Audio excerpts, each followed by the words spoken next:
एक तरफ प्रधानमंत्री नरेंद्र मोदी बच्चों से परीक्षा पर चर्चा कर रहे हैं, तो दूसरी तरफ राहुल गांधी और कांग्रेस सामूहिक रूप से अग्नि परीक्षा से गुजर रही है। नमस्कार, आप देख रहे हैं न्यूज इंडिया। मैं हूं आपके साथ पूजा मोहन पांडे।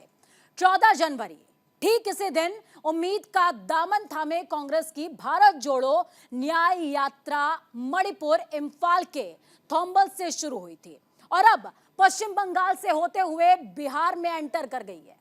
पर बात आगे बढ़े उससे पहले ग्राफिक्स के जरिए यात्रा का क्या कुछ मकसद है वो आपको समझाएंगे। यानी कि न्याय यात्रा के 5 न्याय के बारे में आपको बताएंगे।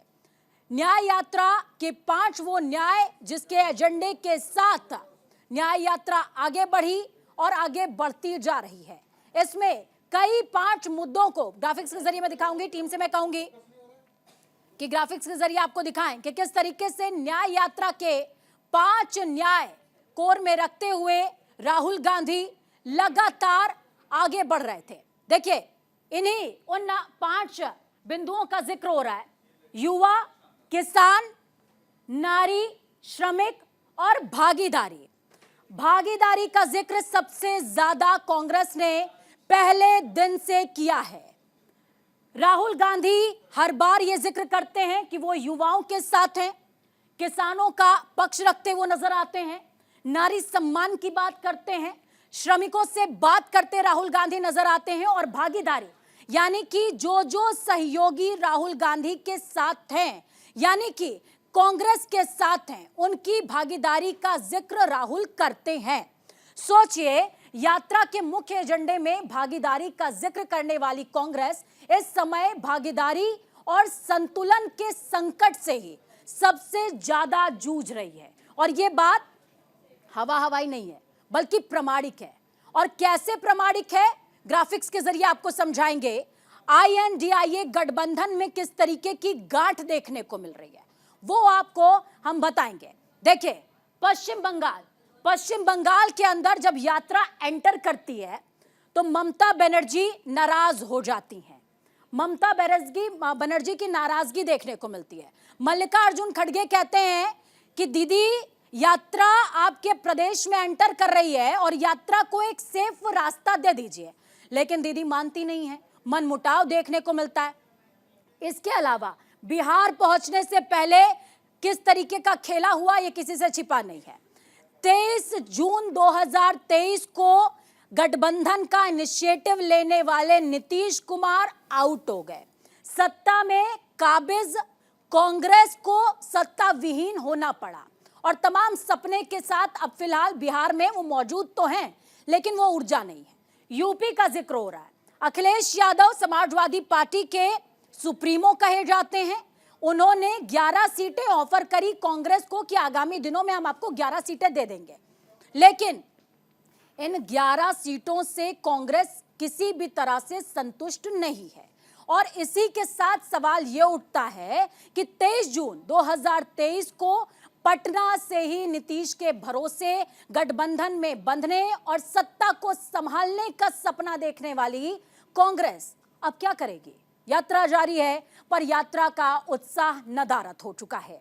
जिन 4 सीटों का जिक्र लगातार हो रहा है और उन पर कांग्रेस का फोकस है, उन्हें अब INDIA के सूत्रधार यानी कि नीतीश कुमार से सीधी चुनौती मिलने वाली है। फ्लोर GFX के जरिए आपको समझाएंगे कि बिहार में न्याय यात्रा का अब आखिरकार होने क्या वाला है। न्याय यात्रा जा किधर रही है यह समझना बेहद जरूरी है, क्योंकि बिहार में न्याय यात्रा का जिक्र जरूर हो रहा है और सीमांचल के क्षेत्रों में होल्ड भी रखना चाहती है कांग्रेस। पर आखिरकार अब बिहार के अंदर जब सत्ता और समीकरण बदल चुके हैं तो किस तरीके की चीजें देखने को मिलेंगी। न्याय यात्रा का अब होगा क्या। रविवार को कांग्रेस बिहार की सत्ता से बेदखल हो गई। इस बीच प्रदेश में सत्ता और समीकरण बदल चुके हैं। बेदखली के बाद समीकरणों में तब्दीलियां हैं, बदलाव है और इसी के साथ INDIA के सूत्रधार रहे नीतीश कुमार ही चुनौती सामने से दे रहे हैं, क्योंकि उन्होंने INDIA खेमा छोड़ दिया है और NDA खेमे का दामन थाम लिया है। बिहार में अब आपको यह पता होना चाहिए कि किस तरीके से यह यात्रा 2 चरणों में, जिनके विजुअल्स आप देख पा रहे हैं, यह यात्रा 2 चरणों में आगे बढ़ रही है। भारत जोड़ो न्याय यात्रा पहले चरण में सीमांचल के 4 जिलों में भारत जोड़ो न्याय यात्रा हो रही है। किशनगंज, कटिहार, पूर्णिया, सासाराम। पूर्णिया में राहुल गांधी हुंकार भरेंगे। किशनगंज जो कि एकमात्र ऐसी सीट जहां पर कांग्रेस का होल्ड है, वहां से एंट्री ली है। लेकिन यह नहीं है कि सिर्फ एक चरण में यह यात्रा हो रही है, बल्कि दूसरा चरण, यह यात्रा बिहार से निकलेगी, 4 जिले कवर करने के बाद झारखंड पहुंचेगी और झारखंड के बाद वापस बिहार आएगी। दूसरे चरण में 4 संसदीय क्षेत्रों से यात्रा गुजरने वाली है। बक्सर, औरंगाबाद, काराकाट, सासाराम दूसरे चरण में कवर होने वाले हैं। सवाल बहुत सारे हैं, जवाब सिर्फ एक कि राहुल गांधी नेतृत्व कर रहे हैं, कार्यकर्ताओं में उत्साह भरने की वो कोशिश कर रहे हैं, पर उत्साह उस स्तर का अब नजर नहीं आ रहा है। वो जज्बा, वो जुनून नजर नहीं आ रहा है जो आना चाहिए। हाँ, नीतीश अगर साथ होते तो बात कुछ और होती, पर अब बात बदल चुकी है। नीतीश कुमार ने खेमा बदला और राहुल गांधी के सपनों को धराशायी कर दिया।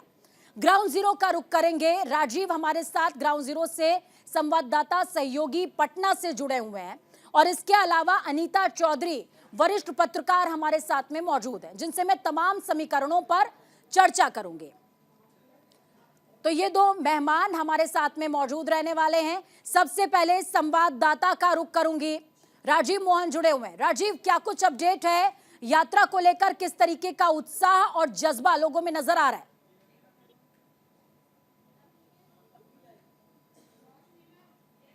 देखिए, राहुल गांधी का जो है एंट्री हो चुका है। किशनगंज में वो आए हैं।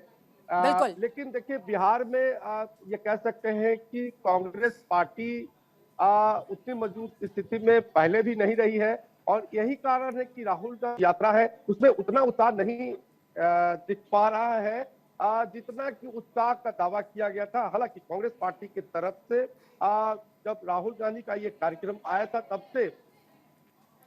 ठीक है राजीव, आपका रुख मैं वापस से करूंगी, लेकिन इस बीच मल्लिकार्जुन खड़गे क्या कुछ कह रहे हैं तमाम दर्शकों को सुनाएंगे। मल्लिकार्जुन खड़गे भारत जोड़ो यात्रा में मौजूद है, क्या कुछ कह रहे हैं? संविधान को बचाए, देश के लोकतंत्र को बचाए।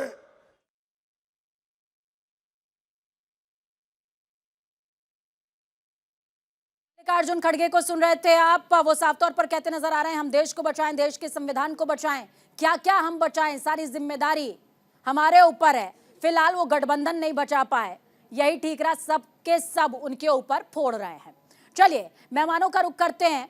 मेहमान में राजीव हमारे साथ में जुड़े हुए थे, जिन्होंने आपको साफ तौर पर बताया कि किस तरीके से ग्राउंड पर कांग्रेस के लिए वो उत्साह नजर नहीं आ रहा है जो आना चाहिए। राजीव, ये उत्साह क्या कांग्रेस के लिए अभी हाल ही में जिस तरीके का आप डेप्रिसिएशन बता रहे हैं वो डेप्रिसिएशन देखने को मिला, या फिर नीतीश कुमार के अलग होना, उनका अलग होना एक मुख्य वजह है इसके पीछे? देखिए, मैं कहूंगा कि ये दोनों वजह है। एक तो कांग्रेस पहले से बिहार में बहुत मजबूत नहीं है।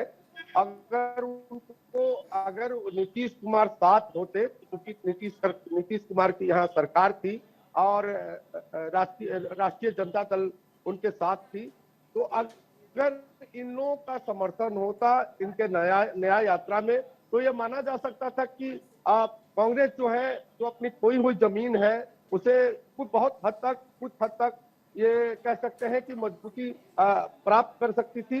लेकिन जैसे ही राहुल गांधी का ये यात्रा के बारे में जैसे ही प्रोग्राम आया, उसके बाद कांग्रेस की तरफ से दावा किया गया कि इस कार्यक्रम में, इस न्याय यात्रा में राष्ट्रीय जनता दल के राजद सुप्रीमो लालू प्रसाद यादव शामिल होंगे।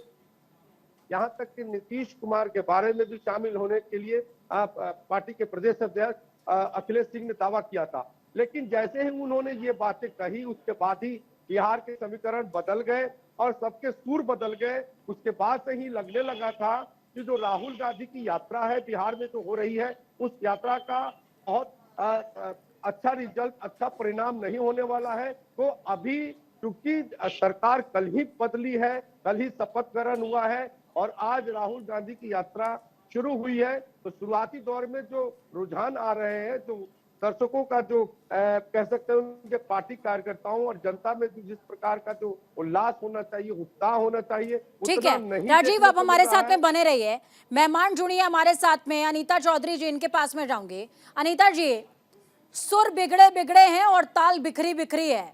कांग्रेस इन तमाम जल्दोजहद के साथ बिहार में एंटर कर गई है और दावा है कि स्टेक होल्डर्स यानी कि अल्पसंख्यकों का प्रभाव और उन पर जादू कांग्रेस चला पाएगी। आपको क्या लगता है?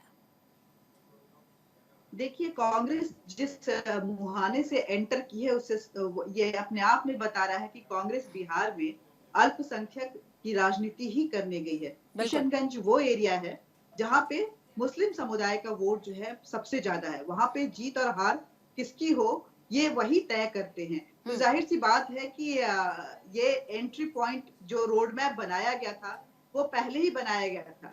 बिहार में सरकार के समीकरण बाद में बदले हैं।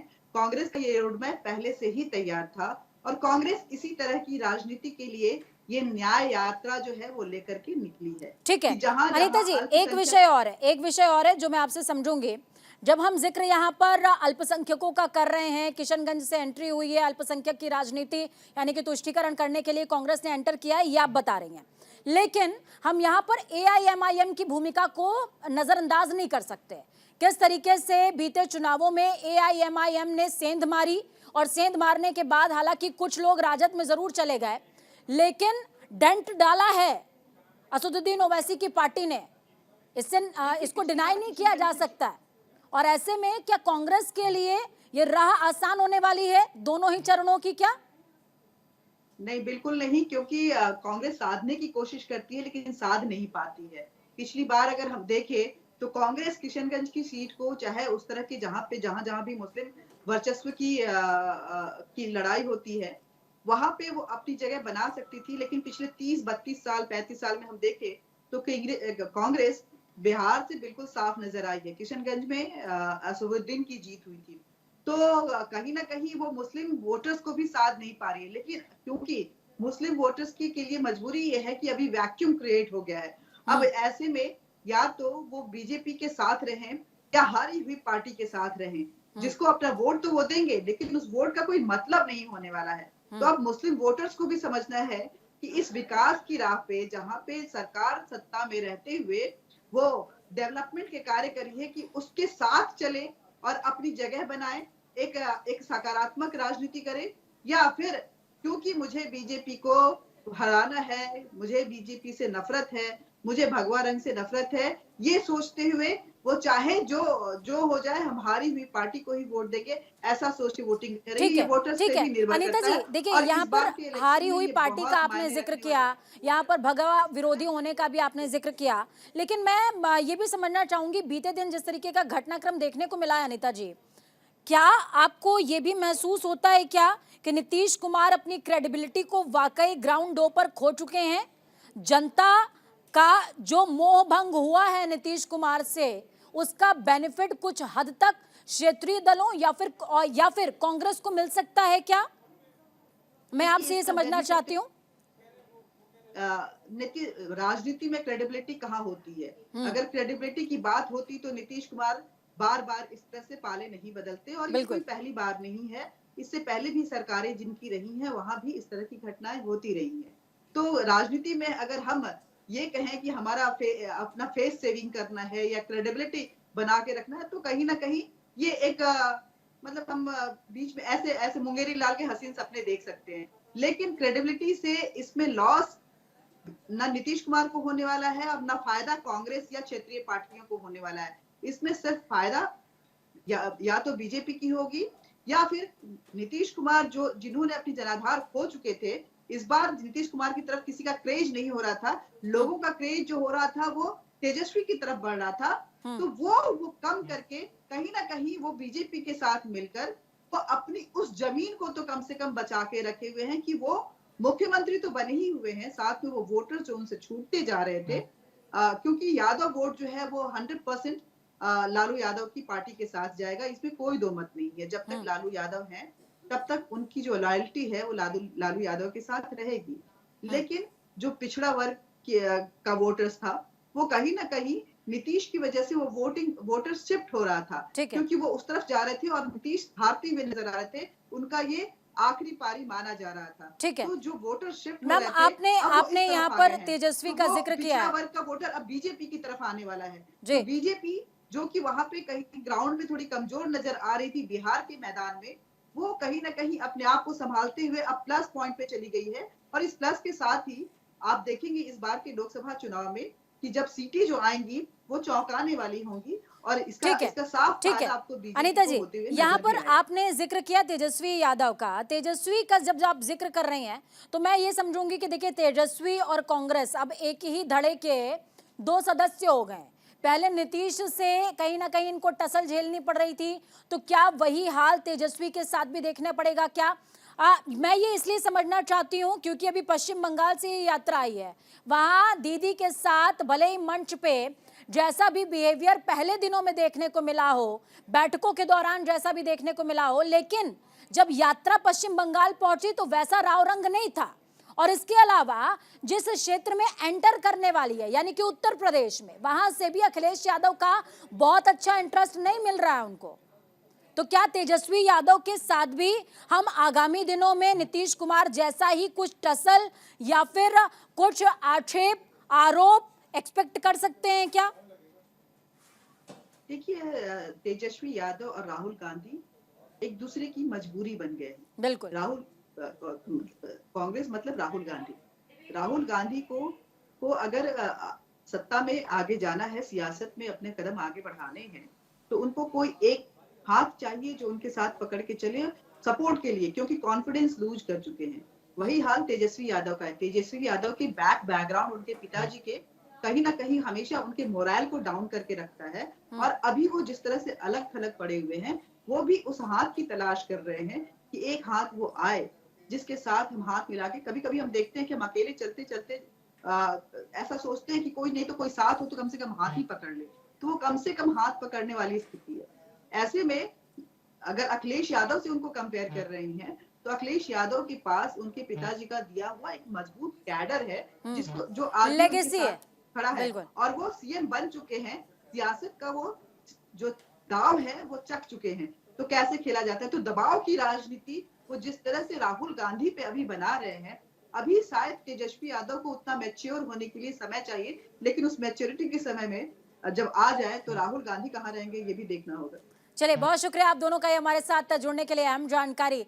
बहुत शुक्रिया राजीव, आप जुड़े ग्राउंड जीरो से और अहम जानकारी आपने साझा करी। अनीता जी, आपका भी बहुत शुक्रिया। देखिए, यहाँ पर हाथ की तलाश हो रही है और हाथ को साथ की जरूरत है, तो हाथ पर एक मुहावरा भी है, हाथ कंगन को आरसी क्या और पढ़े लिखे को फारसी क्या। कांग्रेस इस समय जिस जल्दोजहद से जूझ रही है, कांग्रेस को तलाश है संजीवनी की, लेकिन संजीवनी का तो पता नहीं, मजबूरी आड़े आ रही है और हाथ को साथ मिलेगा या नहीं मिलेगा ये आगामी दिनों में पता चलेगा। वक्त छोड़ से ब्रेक का, ब्रेक के उस पार खबरों का सफर लगातार जारी। बने रहे न्यूज इंडिया के साथ, क्योंकि हम है राष्ट्र की आवाज। नमस्कार।